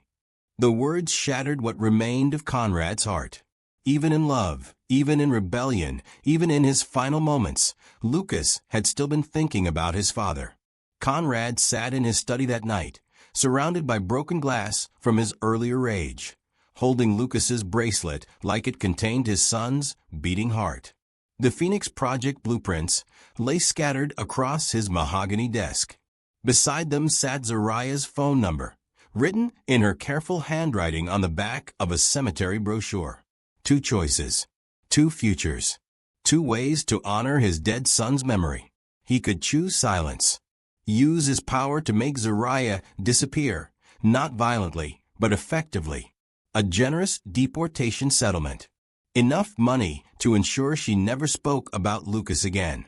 Bury the Phoenix Project, the stolen millions, the secret love affair. Preserve the Blackwood legacy exactly as it had always been. Or, Conrad's hands shook as he picked up his phone and dialed. Zariah? It's Conrad. We need to talk. Her voice was cautious, tired. What about? Everything. The Phoenix Project. The money Lucas redistributed. Your relationship with my son. He paused, gathering courage for words that would change everything. I want to understand who he really was. All of it. Silence stretched across the phone line. When Zariah finally spoke, her voice held something that might have been hope. Are you ready to hear about the man your son became when he thought you weren't watching? Conrad looked around his study, at the awards lining the walls, the corporate photos, the monuments to a legacy his son had died trying to transform. Then he looked down at the colorful bracelet in his palm, worn thin by months of being treasured by a woman he tried to have arrested. What would you do if you discovered your greatest success had been someone else's greatest prison? When the empire you built became the cage they died trying to escape? Yes, Conrad whispered. I'm ready. Then come to my apartment tomorrow night. Bring the Phoenix Project papers. And Conrad. Yes. Come as Lucas's father. Not as Conrad Blackwood the billionaire. Just as a man trying to understand his son. The line went quiet, leaving Conrad alone with his choice. He could still change his mind. Could still choose empire over truth, legacy over love. Could still be the man who'd raised a son so desperate for approval that he'd lived two lives rather than disappoint his father. Or he could choose to become the man Lucas had died hoping he might become. Conrad picked up the Phoenix Project blueprints, studying his son's handwriting, his careful plans to transform an empire of power into a legacy of love. At the bottom of the final page, in Lucas's familiar scrawl, were 4 words that would haunt Conrad for the rest of his life. Dad proved me wrong. The same challenge from the second letter. The same dare from beyond the grave. Lucas had died believing his father would choose empire over everything. Over truth. Over love. Over the possibility of redemption. Conrad looked at the bracelet one more time, then carefully slipped it into his jacket pocket, right over his heart. Tomorrow night, he would walk into Zariah's tiny apartment, not as a billionaire, not as a corporate titan, but as a father learning who his son really was when no one was watching. And maybe, if he was brave enough, he would choose to prove his dead son wrong. Maybe love could be more powerful than empire after all. But first, he had to find the courage to let his heart break completely, so it could heal into something his son might finally recognize as home. Conrad sat in his Bentley outside Zariah's apartment complex, a briefcase full of cash on the passenger seat. $10 million. Enough to buy silence, to erase inconvenient truths, to make sure Lucas's real story died with the only woman who knew it completely. It would be so easy. A transaction. Clean. Final. The kind of problem-solving that had built his empire and protected his legacy for 40 years. He could walk up to that tiny apartment, hand Zariah the money, and watch her disappear forever. Within a week, she'd be back in Honduras with enough cash to live like royalty. The Phoenix Project would be shredded. The voice recordings deleted. The bracelet buried with Lucas's other childhood memories. The perfect solution. So why couldn't he get out of the car? Conrad's hands shook as he reached for the briefcase handle. This was business. Damage control. The smart move any reasonable CEO would make to protect everything he'd built. But Lucas's voice echoed in his mind from that final recording. Promise me you won't let him erase me. The words hit Conrad like bullets. His son had known, had predicted this exact moment, had foreseen that his father's first instinct would be to buy silence rather than face truth. I died believing you'd choose the empire, Lucas had written in that second letter. Prove me wrong. Conrad's vision blurred as he stared at Zariah's building. 4th floor, apartment 4B. Behind that window lived the only person who'd seen his son laugh, cry, dream, love. The only person who'd known Lucas as human instead of heir. And Conrad was here to erase her. Have you ever held the power to destroy someone's entire existence? When money becomes a weapon aimed at the heart of truth itself. A memory surfaced, Lucas at 8 years old, crying in his room after Conrad had missed another school play. "Why don't you love me, Dad?" his son had whispered. "What do I have to do to make you proud of me?" Conrad had deflected then, talked about busy schedules and important meetings. Had taught his son that love was conditional, performance-based, something to be earned through achievement. And Lucas had spent the rest of his life trying to earn it, slowly suffocating under the weight of expectations that were never really about love at all. Conrad's phone buzzed. A text from his lawyer. Papers ready for signature. One word from you, and the Martinez woman disappears permanently. One word. That's all it would take to preserve everything Conrad had spent his life building. But what kind of life was it really? An empire built on the graves of other people's dreams. A legacy that had killed his own son's spirit before a drunk driver finished the job. Conrad thought about the Phoenix Project blueprints, covered in Lucas's handwriting and hope. His son's vision of transformation, of healing, of using power to lift people up instead of keeping them down. "Dad, prove me wrong." The challenge echoed in the car's leather interior. Conrad could still choose empire over truth. Could still be the man Lucas had died believing he was. Or, Conrad grabbed the briefcase and stepped out of the Bentley. But instead of walking toward Zariah's apartment, he found himself driving to the cemetery, to Lucas's grave. 20 minutes later, he knelt in the grass beside his son's headstone, the briefcase open beside him. $10 million in cash scattered across the grave like fallen leaves. "I almost did it," he whispered to the marble stone. "I almost proved you right." The cemetery was empty except for Conrad and his grief. No witnesses to watch a billionaire fall apart beside his son's grave, surrounded by money that suddenly felt worthless. "But you were wrong about one thing, Lucas," Conrad said, his voice breaking. "You said I'd choose the empire over everything. But there's something more important than empire." He picked up a handful of cash and let it flutter away in the morning breeze. "There's you. There's your memory. There's the man you became when I wasn't watching." More bills scattered across the cemetery, worthless paper in the face of love too late. "I'm going to finish what you started," Conrad whispered. "The Phoenix Project. The transformation. All of it. Not because it's good business, but because it's what you would have wanted." The morning sun climbed higher, casting long shadows between the headstones. And in that light, a billionaire made a choice that would either destroy everything he'd built or transform it into something his son could finally be proud of. The briefcase lay empty beside Lucas's grave, its contents scattered like promises on the wind. Conrad stood outside Zariah's apartment door, his hand raised to knock, when she opened it before he could. "I wondered when you'd get here," she said quietly. She looked different in her own space. Smaller, somehow, but also more solid. Real. This tiny apartment was where his son had found love, family, purpose. Everything Conrad thought his mansion provided, but never actually had. "I brought the Phoenix Project papers," Conrad said, holding up the blueprints. "I know, but that's not why you're really here."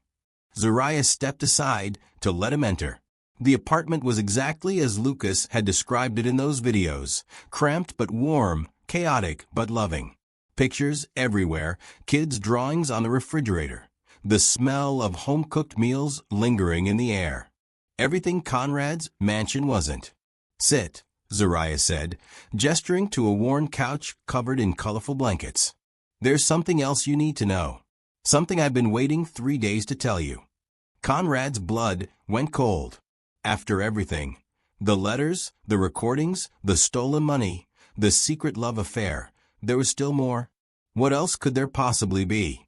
Zariah sat across from him, her dark eyes holding depths of knowledge that made Conrad's skin crawl with anticipation.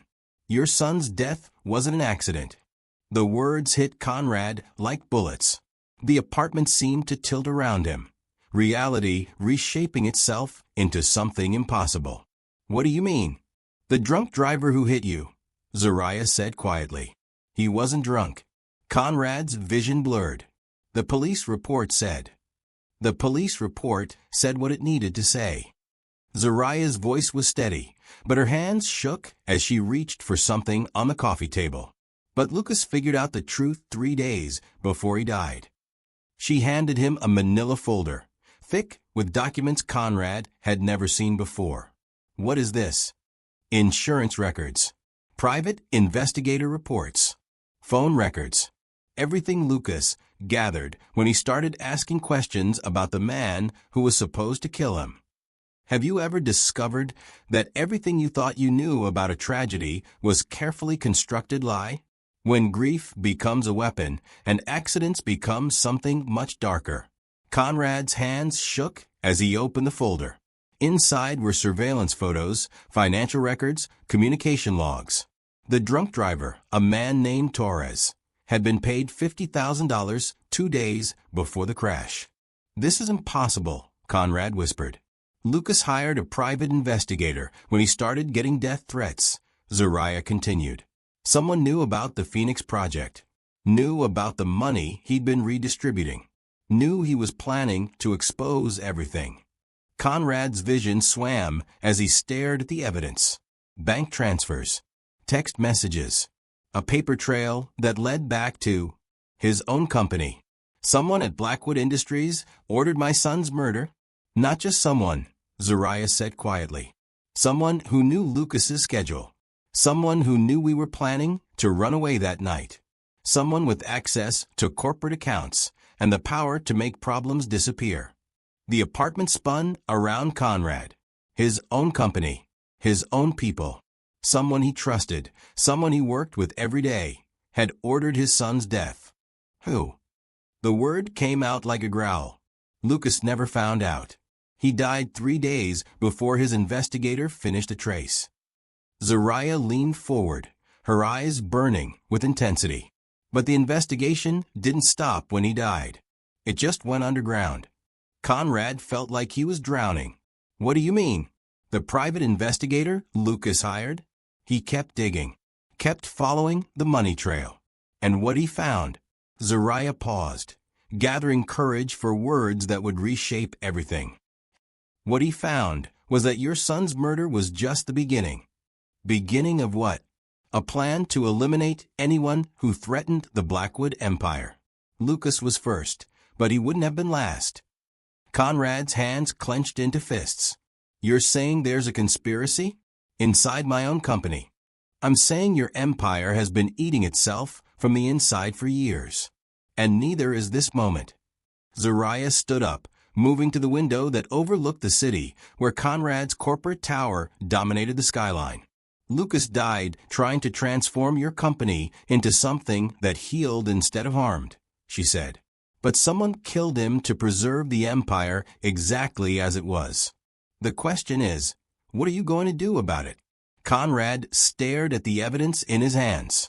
His son hadn't just died in a car accident. He'd been murdered for trying to do the right thing. Assassinated for choosing compassion over profit. The Phoenix Project, Conrad whispered. If I move forward with Lucas's plans, you'll be painting a target on your own back, Zariah finished. Whoever killed your son is still out there, still watching, still willing to murder anyone who threatens their version of the Blackwood legacy. Conrad looked around the tiny apartment where his son had found love and purpose and hope. Then he looked out the window at the corporate tower, where his son's killer still walked free. The truth rarely ends where we expect it. Subscribe before the next story reveals a reality you never saw coming. And if you don't, drop a comment, tell us why. So what do I do? Conrad asked. Zariah turned from the window, her face set with determination that reminded him powerfully of his dead son. "You choose," she said simply, "between staying safe and seeking justice, between preserving your empire and honoring your son's memory, between being the man who raised a dreamer and being the man who avenges him." Outside, the city sprawled beneath them, full of secrets and lies and truths waiting to be uncovered. And in apartment 4B, a billionaire faced the ultimate choice. Would he let his son's murder go unpunished, or would he risk everything to finish what Lucas had died trying to start? What truth can burn an empire? The kind his son had died protecting, the kind that was about to set the world on fire.